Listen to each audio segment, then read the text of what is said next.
Shalom Bracha. On va dire quelque chose de très important dans cette paracha. Paracha de Bo Va'era, où nous allons voir que Moshe Rabbeinu va faire des miracles.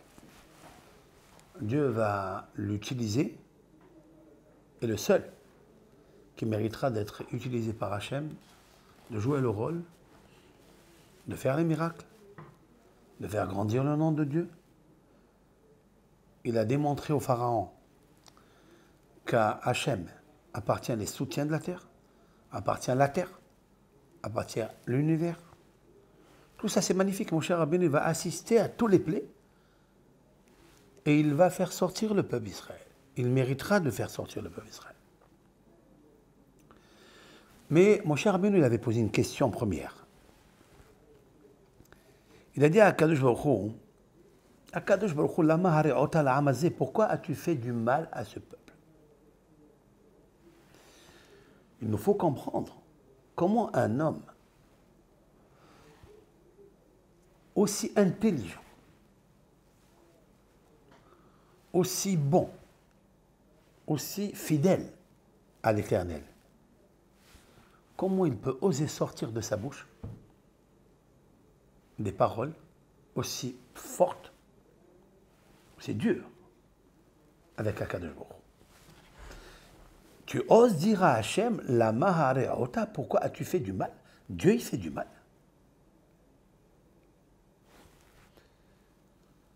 La réponse, elle est la suivante. C'est que Moshe Rabbeinu n'a pas compris quelque chose. Il n'a pas compris pourquoi, si de toute façon, toi, Hachem, tu as un plan depuis la création du monde pour arranger, d'accord, l'infection qu'il y a dans le monde, parce qu'il y a ici une plaie avec une infection très profonde, et que pour la guérir, il fallait faire descendre le peuple d'Israël en Égypte. Et c'est toi, Hachem, le professeur, ça, j'en doute pas. J'en doute pas que tu as essayé avec la génération du déluge, tu les as anéantis. Tu as essayé avec Sodome et Gomorrhe, tu les as tués avec le soufre. La tour de Babel, tu l'as dispersée. Les frères de Yosef, ils ont fait la paix. Mais pourquoi ce peuple d'Israël, il descend en Égypte maintenant? Pourquoi? Je ne comprends pas. Pour cela, je sais que tu as un plan divin. Ce que je ne comprends pas, Akadosh Baruch Hu, pourquoi tu as endurci le travail? Oui, mon cher Rabbeinu, il était au courant qu'Akadosh Baruch Hu, il a parlé avec Abraham. Parler avec Abraham de lui dire que tes descendants vont descendre dans un pays, ils vont être esclaves. Ils sortiront de là. Il est tout au courant. Mais il lui a dit 400 ans. C'est-à-dire que la souffrance, la peine, doit être étalée sur 400 ans. Mon cher Rabbeinu, il a une question maintenant. Il dit, mais pourquoi c'est aussi dur que ça? Parce que les Égyptiens les ont accablés, les ont fracassés. Et la question de Moshe n'est même pas ça. Pourquoi c'est dur? Non. Pourquoi tu as précipité l'esclavage? Tu l'as fait avancer. Ça, je veux comprendre. Et si tu as un plan divin, pourquoi tu le fais par moi? Pourquoi tu me choisis? Pourquoi tu m'utilises pour ça? C'est que moi, je ne suis pas bien. Et la preuve, mon cher Rabbeinu lui dit, mais asbati el paro, ora la amasi. En fait, Moshe, il ne s'insurge pas sur Dieu. Il se dit qu'il n'est pas apte à être le législateur pour accompagner le peuple d'Israël avec tous ses miracles et faire grandir Hachem Yitbarach. Il dit, depuis que je suis venu, moi, ça veut dire qu'avant, le process de la galoute et de l'esclavage était facile. Mais pourquoi il est dur maintenant? Et pourquoi je suis là? Alors Dieu lui a répondu, maintenant tu vas voir. Qu'est-ce que tu vas voir maintenant? C'est quoi maintenant? Maintenant, tu vas les faire sortir. Maintenant, tu vas voir que je vais lâcher le cœur du pharaon. C'est moi qui l'ai endurci. Maintenant, je vais le libérer. Il va les répudier et il va les renvoyer de sa terre. Mais maintenant, tu vas voir. Mais après, tu ne verras pas. Ça veut dire, là, il lui dit que tu seras sanctionné de rentrer en Eretz Israël. Et pourquoi? Il lui dit deux choses, en fait. Il lui dit, tu vas mériter de voir le peuple d'Israël sortir d'Égypte. Tu seras content de ça. Mais tu n'aurais pas mérité si j'avais laissé le temps du processus de la galoute, de l'exil, 400 ans. Parce que toi, tu vas vivre que 120 ans. Et donc depuis ta naissance, lorsque c'est terminé les 120 ans, tu vas expirer. Tu ne seras pas ici avec eux. Tu ne le verras même pas sortir d'Égypte. J'ai envie que toi, tu les vois sortir d'Égypte. Pourquoi? Parce que j'ai besoin de toi, par tes qualités, d'humilité, ta fidélité, ton sacrifice pour eux. Le seul berger que j'ai connu qui est bon, c'est toi. Mais sache qu'à l'avènement messianique, c'est toi aussi qui vas les faire sortir de l'exil. Parce que si je ne précipite pas par un dur labeur, finalement, combien ils sont restés en Égypte de travaux? 116 années. 116 années. Alors qu'ils devaient rester plus que 400 ans. Et pourquoi? Parce que Dieu, il a endurci dans les 116 années le travail accablant, travail forcé, dur, pour que Moshe Rabbeinu puisse voir la naissance du peuple d'Israël, l'État juif, qui va sortir d'Égypte. Il va assister à ça, parce que j'ai un plan divin. Parce que si tu n'assistes pas à ça, tu ne pourras pas assister à l'avènement messianique. Tu ne seras pas, toi, le Messie. Autrement dit, on apprend ici quelque chose de magnifique, qu'il est des choses où on voit que Dieu, il se conduit avec nous dur. Il accélère la difficulté. Des fois, c'est des journées suivies de problèmes, de stress. Et on n'en finit pas. Et on pose la question, pourquoi tu es aussi dur? Essaye d'étaler ces souffrances dans 10 ans, 20 ans. Pourquoi tu les concentres en une semaine ou en un an? On a connu des gens, des personnes qui ont perdu leur mère il y a un mois. La semaine d'après, ils ont perdu leur père. La semaine d'après, ils ont perdu leur frère. Tu te dis, mais pourquoi Hachem tu fais une chose pareille? C'est la question de Moshe. Tu ne peux pas étaler un petit peu tout ça? La réponse est, si j'ai endurci le travail, les travaux, les peines, les souffrances, c'est que moi je sais. C'est moi qui est l'architecte du plan que j'ai déjà pensé à Bereshit. Et moi, je dois fondre dans la discipline et l'obéissance de ce que toi, Akadosh Baruch Hu, tu souhaites. Maintenant, ma question, elle est comme ça. À partir de ce moment-là, mon cher Rabbeinu, il va se tenir à Caron. Akadosh Baruch Hu va le discipliner, il ne va plus bouger de sa fidélité, il ne posera plus de questions. Autrement dit que Akadosh Baruch Hu a amené obligatoirement, d'une manière forcée, si l'on peut dire ainsi, mon cher Rabbeinu, à devenir ce que je vais vous dire maintenant. Vous savez qu'il existe un berger qui fait paître des moutons, des agneaux, des chèvres, des boucs. Et il y a une grande différence entre les agneaux et les chèvres. C'est connu, ça. Les chèvres, elles sont élégantes, elles sont bien majestueuses, elles sont libres, mais elles sont dangereuses. La chèvre est très dangereuse. elle gambade dans les montagnes. Le risque d'être libre, elle l'a, mais elle risque aussi d'être avalée et absorbée par un prédateur. Comme elle monte, il y a des aigles qui montent dans les montagnes, prennent des chèvres qui sautent dans les rochers, des aigles qui arrivent, hop, ils les prennent. Les moutons, eux, les agneaux restent tranquilles à côté du berger dans l'enclos, fermés dans l'écurie, si c'est possible, ils ne bougent pas. C'est très difficile où ils se mettent en risque, en danger. Il arrive des fois que le berger, il voit qu'il y a un agneau qui ne veut pas rester tranquille. Il veut pas essayer. Il est un petit peu sauvage. Et il a envie d'être libre. Il casse les barrières, il rentre, il se sauve. Et le berger a une pitié pour lui. Il a peur d'être dévoré. Qu'est-ce qu'il fait, le berger? Par amour, tu le vois, il le porte sur son épaule. Il va le chercher, il le porte sur son épaule.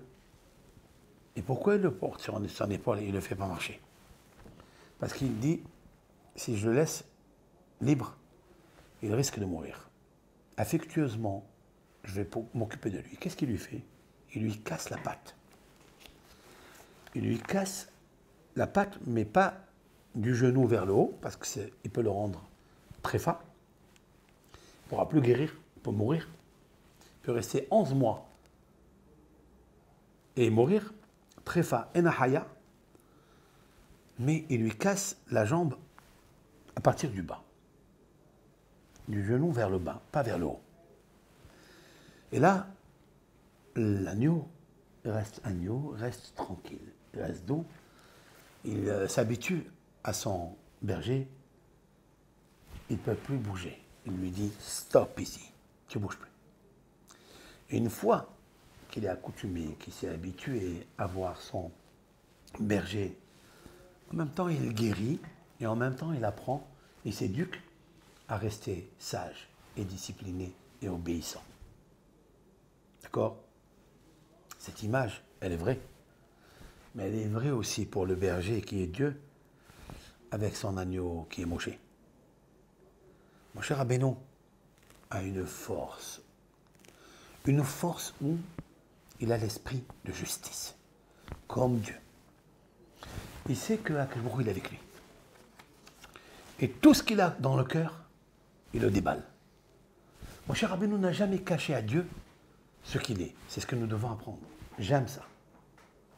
Nous devons apprendre à ne rien cacher à Dieu de toute façon. Tu supposes qu'il connaît tout. Tout ce que tu poses dans ton cœur, c'est lui qui te l'a proposé. Alors ne t'oppose pas à ce que Dieu veut disposer en toi. Cela veut dire que Moshe Rabbeinu, il vient de recevoir le plus grand cadeau de Hachem. Il lui dit, là maintenant, tu ne vas pas entrer en Eretz Israël. J'ai des raisons pourquoi. Mais je voudrais que tu sois comme cet agneau que le berger lui casse la patte pour qu'il se discipline et qu'il rentre dans l'obéissance diligente. Donc, maturité spirituelle. Et c'est ça ce que j'apprends de Akadosh. Il y a des fois où l'homme, il veut être libre dans sa vie. Ben, si Akadosh Baruch Hu t'aime, ben, il te casse la patte.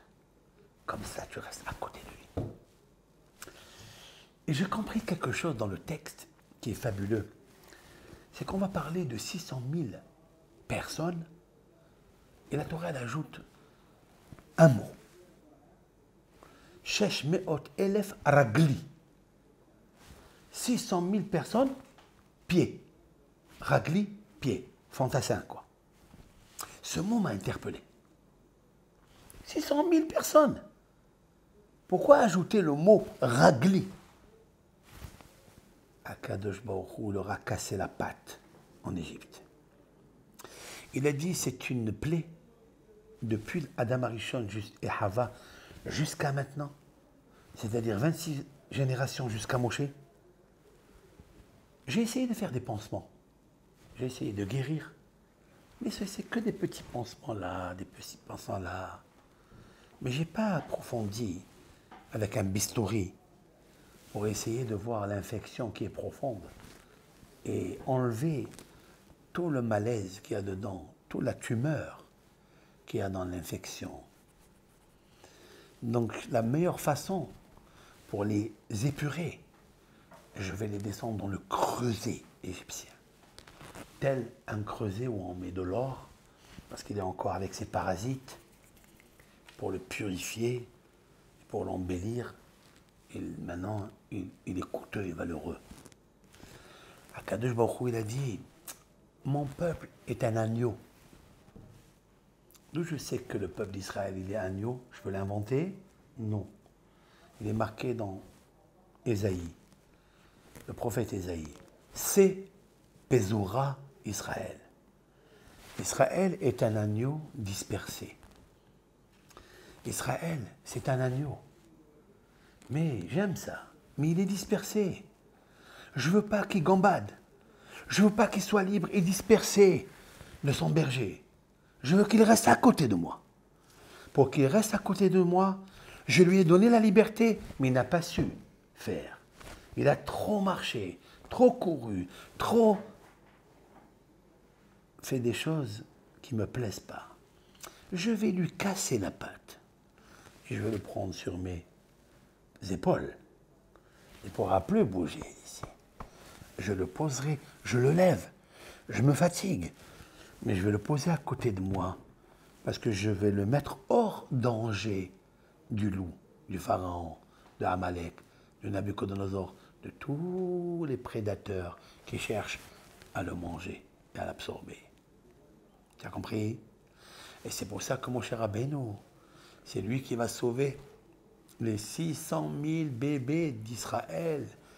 Et il va les faire marcher sur leurs pieds. Parce que ces pieds-là, Akadosh Baruch Hu, il sait que le peuple d'Israël est un peuple az. Il est audacieux.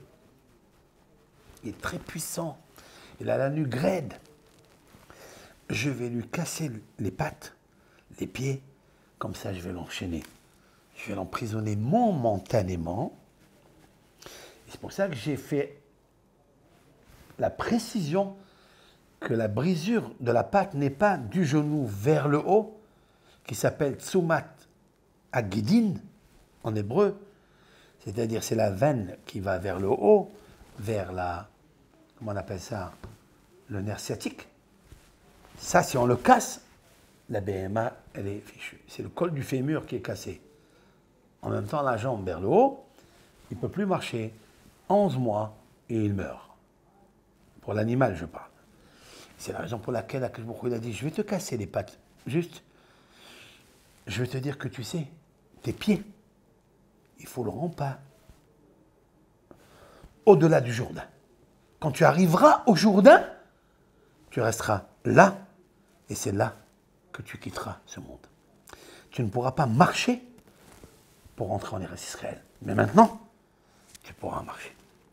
C'est toi qui vas faire sortir les 600 000 Hébreux avec des pieds qui marchent. Et c'est pour ça, hein, il est très beau de le citer. Je pense qu'il y a cette idée géniale qui est cachée derrière le texte. C'est ces 600 000 élèves raglis, fantassins, raglis, qui parlent et qui marchent, qui voyagent.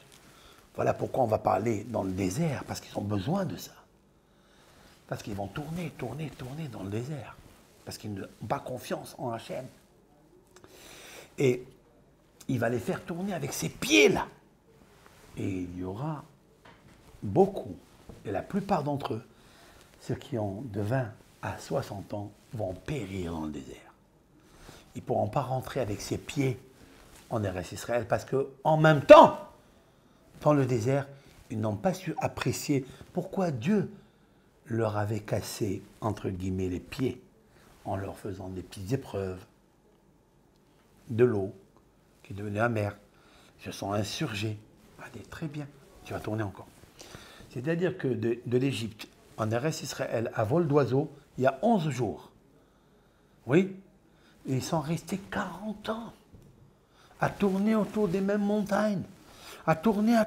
Mais pourquoi tu les fais tourner? Je leur ai cassé les pieds. Parce que je sais que si je les laisse en liberté, ils vont être ces Pézoura Israël. Ça va être l'agneau qui est trop dispersé. Et ça, je ne peux pas. Cette idée des pieds qui marchent, mais qui marchent avec justice, avec modération, et pas d'une façon dispersée, libre, pour faire n'importe quoi. Nous avons chez Yaakov, nous avons vu chez Yaakov Avinu, notre patriarche chez Yaakov, c'est lui qui est descendu en Égypte. Lorsqu'il a rêvé, il a fini ce rêve magnifique, majestueux, qu'il a vu tout ce qui va se passer dans le futur. Maintenant, il va aller chercher son épouse, Rachel, la brebis. Cette brebis qui va aimer tendrement, qui va faire très attention à ne jamais lui casser les pieds. Là, il y a un texte qu'il faut relever et le donner à la hauteur. C'est que Yaakov, il est marqué, Vaïssa Yaakov Raglav. Et Yaakov, il leva les pieds. Et tous les commentateurs, le Midrash, il dit, est-ce que c'est l'homme qui lève les pieds ou c'est les pieds qui lèvent l'homme? Si c'est les pieds qui lèvent l'homme, c'est pas bon. Parce que ses pieds, il le lève pour aller n'importe où. Il peut aller faire des avérotes, courir. Mais si c'est moi qui lève les pieds, c'est moi qui les commande, de leur dire allez là, les habituer à aller faire les mitzvot que Hachem t'a demandé de faire, c'est pas la même chose. C'est ces pieds que le Mashiach va tenir foulés sur le mont des Oliviers. Ve'amdu raglav, be'har hazetim. À propos du Mashiach, il est marqué que ses pieds fouleront le mont des Oliviers. Ça veut dire ses pieds, parce que ses pieds sont justes. C'est des pieds qui se conduisent, qui ont l'accoutumance, qui ont l'habitude, qui ont l'attitude, la bonne pour aller servir à Kadosh Baruch. Depuis qu'Akadosh Baruch lui a cassé les pattes, Moshe Rabbeinu s'est tenu devant Hachem sans bouger. Et voilà pourquoi Dieu, quand il s'est révélé à Moshe Rabbeinu, dans le buisson ardent, il lui a dit, enlève les chaussures que tu as sur tes pieds et marche pieds nus. Parce qu'avec les sabots, avec les bottes, avec les sandales, on peut faire ce qu'on veut. On peut même s'approcher du buisson pour aller voir ce qui se passe. Il dit, stop! Ne sois pas curieux de faire marcher tes pieds là où je ne t'ai pas autorisé. Il a enlevé les sabots. Et là, il a corrigé ses pieds. Mais quand il est arrivé en Égypte et que Hachem a endurci les travaux forcés et que Moshe Rabbeinu n'a pas compris, mais c'était pour son bien, pour qu'il assiste à la révélation de la libération du peuple d'Israël et tous les miracles. Ça, c'est extraordinaire. Mais il n'avait pas compris ça. Il dit, pour que tu comprennes bien, je vais maintenant te casser les pieds. Comme ça, tu restes à côté du berger. Et c'est ça que David Ameller dans les psaumes 23, il dit, Mizmor le David Adonai Roaï lo Ehsar. Dieu, tu es mon maître, mon berger. Je ne manquerai pas. Qu'est-ce que ça veut dire, je ne manquerai pas? Ça veut dire, c'est toi qui m'accompagnes. Je ne veux pas aller gambader seul. Je ne veux pas aller courir les prairies, aller sortir, me libérer. C'est toi. Je veux rester avec toi. Gam ki elech beretz al mavet. Même quand je vais dans les plaines de la mort. Lo irara. Je n'ai pas peur. Pourquoi? Je n'ai pas peur du loup. Qui ata, il m'a dit. Parce que tu es avec moi. Parce que tu m'as cassé les pieds.